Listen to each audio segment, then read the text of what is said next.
ಕೇಳಿಸುವ ಏಕೆ ಪರಮಾತ್ಮ? ಏಕೆ ದೇವಿ? ಏನಾಯಿತು? ಓ ಸೂರ್ಯಪುತ್ರ, ಸೂರ್ಯಪುತ್ರ, ವಿಚಾರವೇನು ಸೂರ್ಯಪುತ್ರ?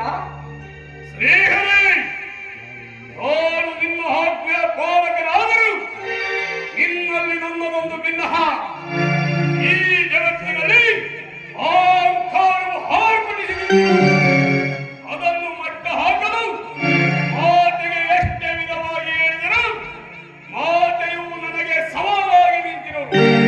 ನಾರಾಯಣ.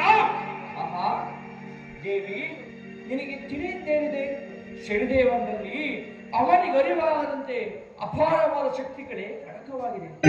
ನೀವಿಬ್ಬರು ಸುಮ್ಮನಿರಿ, ನಿಮ್ಮ ವಾದಗಳನ್ನು ಬಿಟ್ಟುಬಿಡಿ.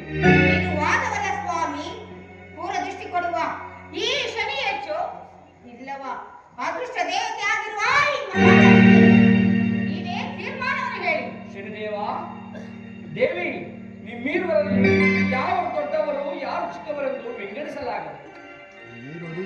ನೀವಿರುವರು ಸಮಾನರೇ. ನಾರಾಯಣ, ಈ ಉಪದೇಶವು ನಮಗೆ ಬೇಕಾಗಿಲ್ಲ. ಅದರಲ್ಲಿಯೂ ಮಹಾಲಕ್ಷ್ಮಿಯಷ್ಟೇ ಆಗಲಿ ನಿನ್ನ ಸತಿಯಲ್ಲವೇ ಎಲ್ಲಿ ಕಾಲ ಬಿಟ್ಟುಕೊಡುವೆ ಆ ನಿನ್ನ ಸತಿಯನ್ನ.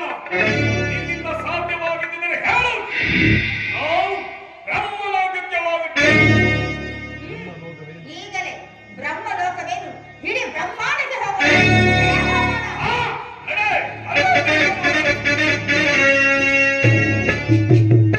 ಇದೇನಿದು? ಈ ವಿಧಿ ವಿಧಿಯರ ವಾಗ್ವಾದವು ಅತಿಯಾಗುತ್ತಿದೆ. ಹೀಗೆ ಮುಂದುವರೆದರೆ ಮುಂದೆ ಮನುಕುಲಕ್ಕೆ ನಾಂದಿ ಆಗಬಹುದು. ಮುಂದೆ ಆಗುವುದೋ ಕಾದು ನೋಡುತ್ತೇನೆ.